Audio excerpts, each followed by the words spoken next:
আজকের ভিডিওটি ক্লাস 9 এর ছাত্রছাত্রীদের জন্য খুবই গুরুত্বপূর্ণ, কারণ তোমাদের ইতিহাসের দ্বিতীয় অধ্যায় বিপ্লবী আদর্শ, নেপোলিয়ন সাম্রাজ্য ও জাতীয়তাবাদ, এই অধ্যায় থেকে মান 2, 4 এবং 8 নম্বরের গুরুত্বপূর্ণ বাছাই করা প্রশ্ন নিয়ে আলোচনা করব। প্রথমে আসবো মান 2 এর ক্ষেত্রে কোর্ট নেপোলিয়ান কি।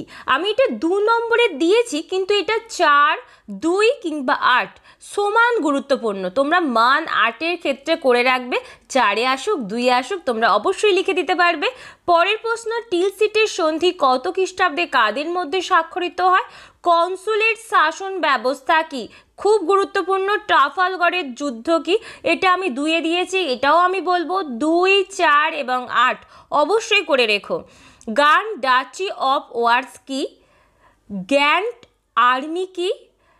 7 নম্বর হচ্ছে স্পেনীয় ক্ষত কি? এটা কিন্তু মান 2 এর ক্ষেত্রে দিয়েছি, 4 এর ক্ষেত্রেও করে রেখো। কোন কোন অঞ্চল নিয়ে নেপোলিয়ান ওয়েস্টফেলিয়া রাজ্য গঠন করেছিল? নেপোলিয়ান কর্তৃক রাশিয়া আক্রমণের বিবরণ দাও, গুরুত্বপূর্ণ আছে। উপদ্বীপীয় যুদ্ধ বলতে কি বোঝো? এটা কিন্তু খুব গুরুত্বপূর্ণ। ওয়াটারলু যুদ্ধ কবে কাদের মধ্যে হয়েছিল? আর লাস্ট প্রশ্ন, নেপোলিয়ানের রাশিয়া অভিযানের পরিণতি কি ছিল? এরপর আসবো মান 4 এর ক্ষেত্রে। প্রথমে টিকা, কোর্ট নেপোলিয়ান।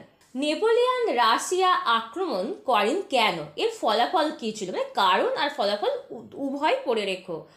কোর্ট নেপোলিয়ানের বৈশিষ্ট্য ও ত্রুটিগুলি আলোচনা করো।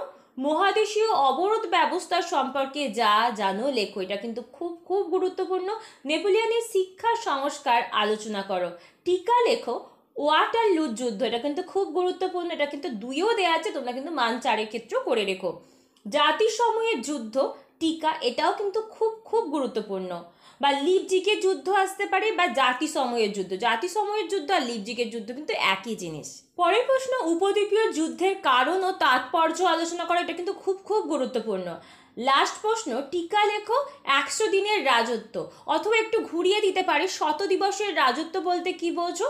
এবার আমরা আসবো মান 8 এর ক্ষেত্রে। মান 8 এর ক্ষেত্রে আমি তোমাদের 2টো প্রশ্ন দিয়েছি, 2টো প্রশ্ন কিন্তু অবশ্যই করতে হবে। প্রথম প্রশ্ন, নেপোলিয়ান কিভাবে ফ্রান্সের ক্ষমতা লাভ করে, তার সাফল্যের কারণগুলি আলোচনা করো। লাস্ট প্রশ্ন, নেপোলিয়ানের সাম্রাজ্যের সঙ্গে জাতীয়তাবাদী আদর্শের বিবাদ কিভাবে ব্যাখ্যা করবে? এই ছিল তোমাদের মান 2, 4 এবং 8 এর গুরুত্বপূর্ণ প্রশ্ন। 1 নম্বরের প্রশ্নের ক্ষেত্রে কিন্তু তোমাদের আমি একটাই কথা বলবো, টেক্সট বই খুব খুঁটিয়ে পড়ো। তোমরা অবশ্যই সমস্ত শর্ট প্রশ্ন কমন পাবে, তার সঙ্গে বইয়ের অনুশীলনীগুলো করতে ভুলো না। তোমরা প্রথম অধ্যায় থেকে কোন কোন প্রশ্নগুলো পড়বে এই নিয়ে চিন্তা করার কোনো কারণ নেই, অলরেডি কিন্তু তার ভিডিও আপলোড করা আছে, যার লিঙ্ক ডেসক্রিপশন বক্সে থাকবে। আজ এটুকুই, দেখা হচ্ছে পরবর্তী কোনো ভিডিওতে। আর ভিডিওটি ভালো লাগলে অবশ্যই লাইক করে দিও, আর চ্যানেলে নতুন হয়ে থাকলে সাবস্ক্রাইব করে নিও। টাটা।